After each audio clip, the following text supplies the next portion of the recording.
नमस्कार, DD news पर आप सभी का स्वागत है। आप देख रहे हैं न्यूज एट 10 और मैं हूं आपके साथ भावना नैयर। देश और दुनिया की तमाम बड़ी खबरों को लेकर हम हाजिर हैं और अगले आधे घंटे में हम बात करेंगे कि किस तरीके से संसद सत्र का आज दूसरा दिन है और आज भी नवनिर्वाचित सांसदों को शपथ दिलाई जाएगी। इसके साथ ही लोकसभा अध्यक्ष का चुनाव कल है, उसके लिए अब से कुछ देर बाद एनडीए लोकसभा अध्यक्ष का उम्मीदवार की घोषणा कर देगा। इसके साथ साथ 25 जून 1975 का दिन कौन भूल सकता है, आपातकाल घोषित किया गया था, इसके बारे में भी आपको तमाम अपडेट आपसे साझा करेंगे।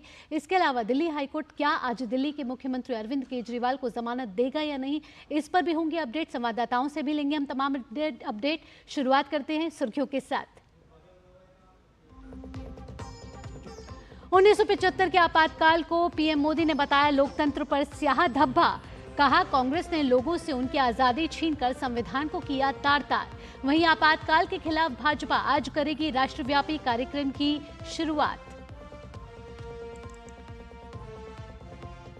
लोकसभा अध्यक्ष पद के लिए आज दाखिल किए जाएंगे नामांकन। एनडीए आज करेगा अपने उम्मीदवार के नाम का ऐलान। कल होगा अध्यक्ष पद के लिए चुनाव। केरल और महाराष्ट्र की 4 सीटों के लिए राज्यसभा चुनाव आज। महाराष्ट्र विधान परिषद की 11 सीटों पर चुनाव के लिए आज भरे जाएंगे नामांकन। दिल्ली हाईकोर्ट आज शराब नीति मामले में दिल्ली के मुख्यमंत्री अरविंद केजरीवाल की रिहाई पर सुनाएगा फैसला। हाईकोर्ट ने निचली अदालत से मिली जमानत पर फैसला रखा था सुरक्षित।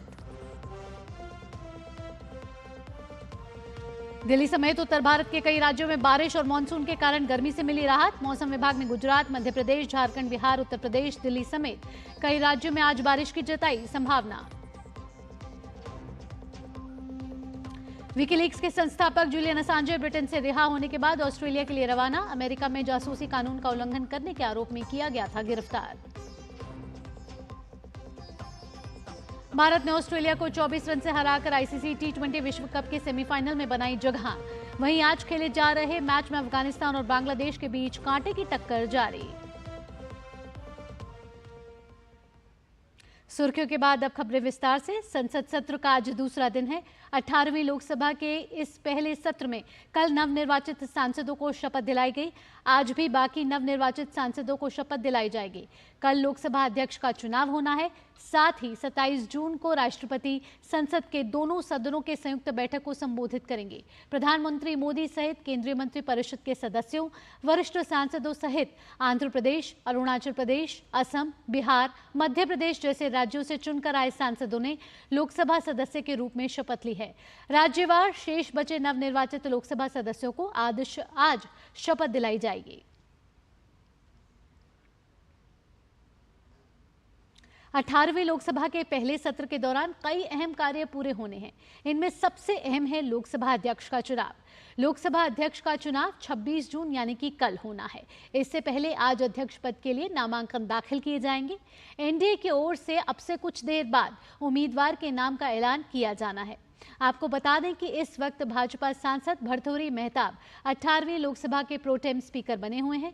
भर्तृहरि मेहताब ही लोकसभा अध्यक्ष के चुनाव तक लोकसभा के पीठासीन अधिकारी के कर्तव्यों का निर्वहन कर रहे हैं और नए लोकसभा अध्यक्ष का चुनाव करवाने का कार्य करेंगे। सत्र के दूसरे दिन आज बाकी बचे नवनिर्वाचित सांसदों को शपथ दिलाई जाएगी।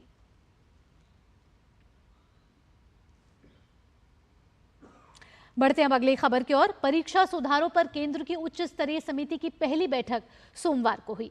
इस उच्च स्तरीय समिति के गठन की घोषणा शनिवार को हुई थी। आपको बता दें कि यह समिति राष्ट्रीय परीक्षण एजेंसी के माध्यम से परीक्षा प्रक्रिया के तंत्र में सुधार, डेटा सुरक्षा प्रोटोकॉल में सुधार और एनटीए की कार्यप्रणाली पर सिफारिशें करने का कार्य करेगी। इस समिति के नेतृत्व की जिम्मेदारी इसरो के पूर्व अध्यक्ष डॉक्टर के राधाकृष्णन को सौंपी गई है। बता दें कि 7 सदस्यीय समिति अगले 2 महीने में मंत्रालय को अपनी रिपोर्ट सौंपने वाली है। The first meeting of the high-level committee of experts that was set up by the Government of India, Ministry of Education, for looking at the entire gamut of entrance tests in the country, met today, and the first priority for us is to elicit from the students and parents of this country their concerns and their suggestions. We are going to engage with them as far as possible in person or through the electronic media. And in the next fortnight, we like to consolidate this. The next priority for us is to build quickly a robust system for starting the tests. We are also looking at the future, especially to develop in this country a robust system, a tamper-proof system, the system with zero error, and a system that will lessen the difficulties and stress for the students with adequate flexibility built into it. Bulletin में वक्त हो चला एक छोटे से break का। Break के बाद भी खबरों का सिलसिला यूं ही जारी रहेगा।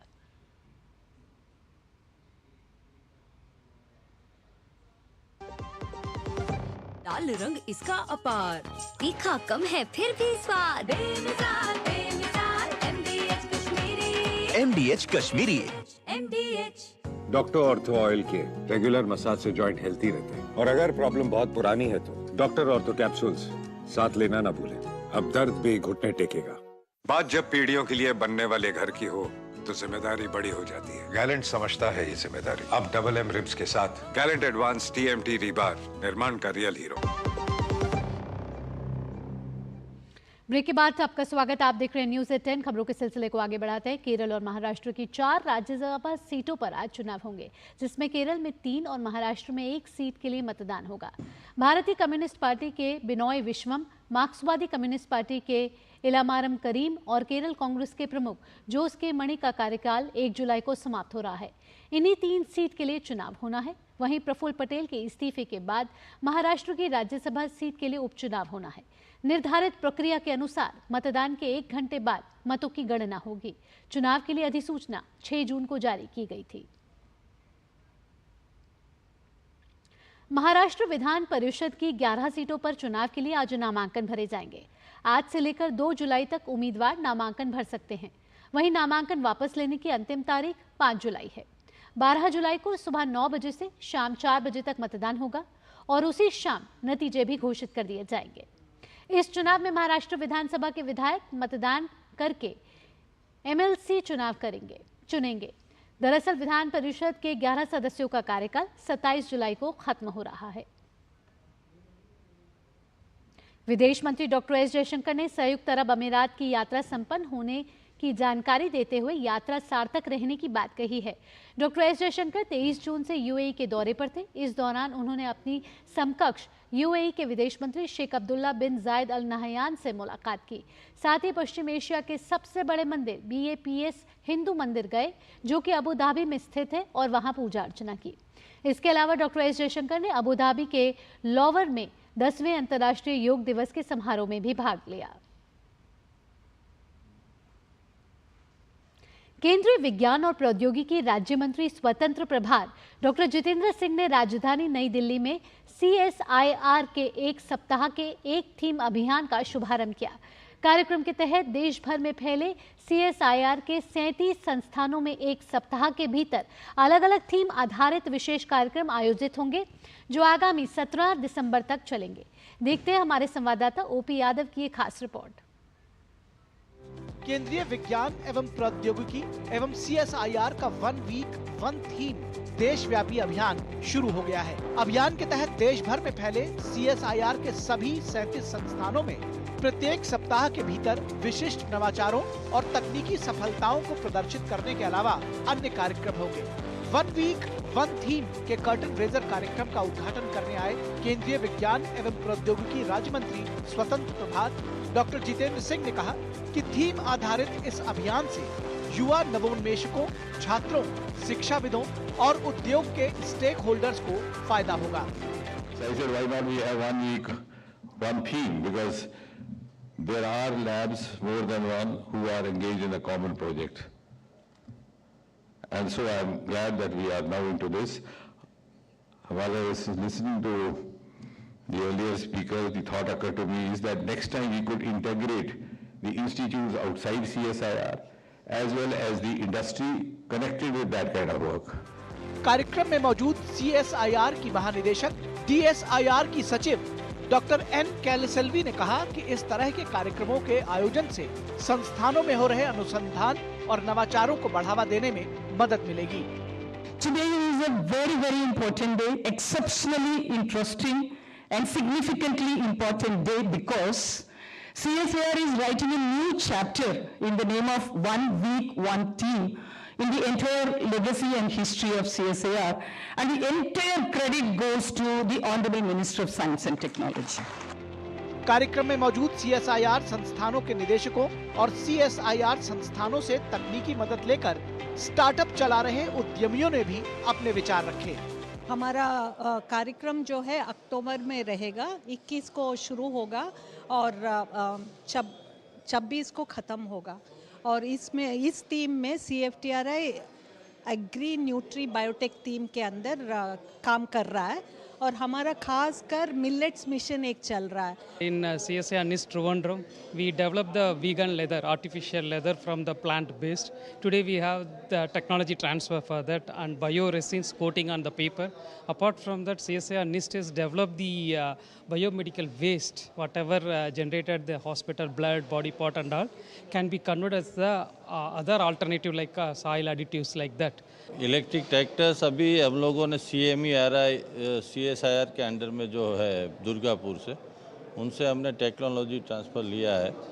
अभी जो आज की किसानों की डिमांड है या जो ज़रूरत है वो पूरा फुलफ़िल करता है। ये ट्रैक्टर जो है कॉम्पैक्ट ट्रैक्टर है जो इंटर कल्टीवेशन और सेकेंडरी जितने भी फार्मिंग के इक्विपमेंट्स है उसमें ये यूज़फुल है। CSIR ने एक अच्छा टेक्नोलॉजी डेवलप किया है जिससे जो पराली है उनसे एक बोर्ड बन जाते हैं और हमारा ये पर्यावरण में तो लाभदायक है ही है, लेकिन व्यावसायिक रूप से भी लाभदायक है। और छोटे उद्यमी जिसको MSME बोलते हैं उसके अंतर्गत हम लोग भी इसका उत्पादन अभी करने जा रहे हैं। गौरतलब है कि CSIR का एक सप्ताह एक थीम कार्यक्रम 24 जून से आगामी 17 दिसंबर तक चलेगा। इस दौरान CSIR के सभी 37 संस्थानों द्वारा ऊर्जा और ऊर्जा उपकरण, रसायन और पेट्रो रसायन, वायुयान इंजीनियरिंग, इलेक्ट्रॉनिक्स और उपकरण और रणनीतिक क्षेत्र, सिविल अवसंरचना और इंजीनियरिंग, कृषि पोषण और जैव प्रौद्योगिकी, स्वास्थ्य देखभाल, खनन, खनिज धातु और सामग्री के अलावा पारिस्थितिकी, पर्यावरण, पृथ्वी और महासागर विज्ञान और जल जैसे विभिन्न विषयों को लेकर अलग अलग सप्ताहों में थीम आधारित विशेष कार्यक्रम आयोजित होंगे। देश में वैज्ञानिक और औद्योगिक अनुसंधान के लिए CSIR का नाम न केवल भारत बल्कि पूरी दुनिया में विख्यात है। संस्थान द्वारा 1 वीक 1 थीम के तहत कई तरह के कार्यक्रम चलाए जा रहे हैं। इन कार्यक्रमों के जरिए एक जहाँ संस्थानों में नवाचारों को बढ़ावा मिलेगा, वहीं संस्थानों के आपस में समन्वय बनने से शोध और अनुसंधान में गति भी आएगी। मेरे से की कैमरामैन महेश और राजकुमार के साथ में OP Yadav, DD news, Delhi. यहाँ रुक रहे हैं छोटे से ब्रेक के लिए, जल्द हाजिर होते हैं। MDH का किचन किंग किचन में हो तो हम सब कुछ बना सकते हैं। बैंगन का भरता, आलू गोभी, भिंडी मसाला और भी बहुत कुछ। MDH। दादू, आग का तारा मतलब? बहुत प्यारा, बिल्कुल तुम्हारे जैसा। पापा, ऑनलाइन फॉरेक्स ट्रेडिंग पर best offers, high returns, bonus deposit और इनाम जीतने का मौका। हाँ बैल, मुझे मार मतलब? मुसीबत को बुलाना तुम्हारे पापा जैसे। आरबीआई कहता है आकर्षक ऑफर्स का लालच देने वाले अनधिकृत प्लेटफॉर्म्स पर फॉरेक्स ट्रेडिंग करना यानी अपने पैरों पर कुल्हाड़ी मारना। इसका मतलब? इन्हीं से पूछो। समझा पापा। आरबीआई कहता है जानकार बनिए, सतर्क रहिए।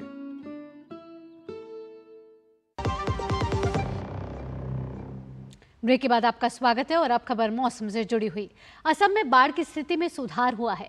राज्य के 9 जिलों में 641 गांवों में बाढ़ प्रभावितों की संख्या में कमी आई है। प्रभावितों की संख्या घटकर 1.7 लाख रह गई है। आपको बता दें कि असम का करीमगंज बाढ़ से सर्वाधिक प्रभावित जिला है। करीमगंज में 96,000 से अधिक बाढ़ पीड़ित हैं। सोमवार को कछार में एक व्यक्ति की मौत की खबर भी आई, जिससे इस साल मरने वालों की संख्या 30 हो गई है। इस वक्त 140 राहत शिविरों में करीब 13,000 लोग शरण लिए हुए हैं। मौसम विभाग के मुताबिक असम, मेघालय और अन्य पूर्वोत्तर राज्यों में आज अलग अलग स्थानों पर आंधी और भारी बारिश की संभावना है।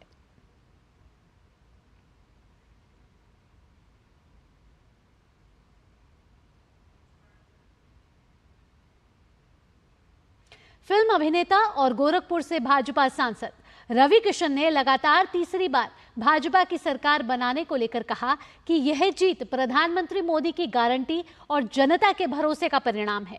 विकसित भारत का संकल्प पूरा होगा। डीडी न्यूज संवाददाता निशांत राय ने रवि किशन से खास बातचीत की, आइए आपको सुनवाते हैं। रवि जी, आज 18वीं लोकसभा की एक तरह से शुरुआत हुई है, आप भी संसद गए हैं, कैसा लग रहा है और तीसरी बार सरकार गठन हो रही है? गोरखपुर की देवतुल जनता को दिल से धन्यवाद और मोदी जी की गारंटी, योगी जी के पर भरोसा, हमारे कार्य 5 साल के कार्यों पे दोबारा जिता के भिजवाया। मैं धन्यवाद है, बस उनकी आवाज़ फिर बुलंद करता रहूँगा।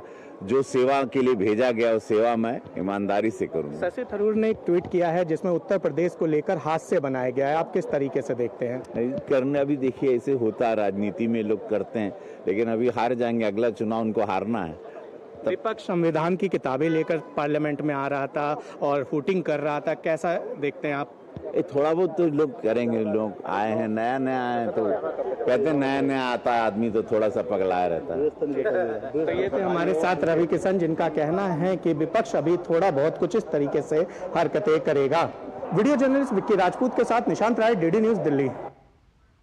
और इसी के साथ न्यूज़ 10 में इतना ही। अगला कार्यक्रम आप आपातकाल पर विशेष कार्यक्रम देखेंगे मेरे सहयोगी मुकुल शर्मा के साथ। फिलहाल के लिए मुझे दीजिए अनुमति, नमस्कार।